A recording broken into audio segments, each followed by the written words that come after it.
தென்னாடுடைய சிவனே போற்றி, எந்நாட்டவர்க்கும் இறைவா போற்றி. திருமந்திரம் பாயிரம். கடவுள் வாழ்த்து. பாடல் 20. முடிவும் பிறப்பையும் முன்னே படைத்த அடிகள் உரையும் அறநெறி நாடில் இடியும் முழக்கமும் ஈசர் உருவம் கடிமலர் குன்ற மலையது தானே. விளக்கம். படைப்புக்கள் அனைத்திற்கும் ஆரம்பம் எப்போது, அழிவு எப்போது என்பதை முன்னமே தீர்மானித்து அதன்படியே படைத்து அருளுபவனும், தன்னை வணங்கி வழிபடும் அடியவருக்கும் அடியவனாக இருப்பவனும், இறைவனின் தன்மையை உணர்த்தும் அறங்களையும் நெறிகளையும் தேடினால் அது வேதங்களே ஆகும்.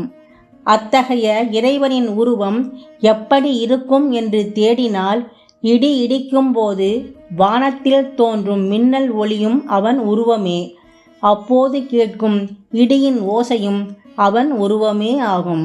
இப்படி அனைத்தையும் தன் உருவமாக கொண்டிருக்கும் இறைவனின் இருப்பிடம் எது என்று தேடினால், வாசனை மிக்க மலர்கள் சூழ்ந்த சோலைகளை கொண்ட குன்றுகளெல்லாம் அவன் இருப்பிடமே.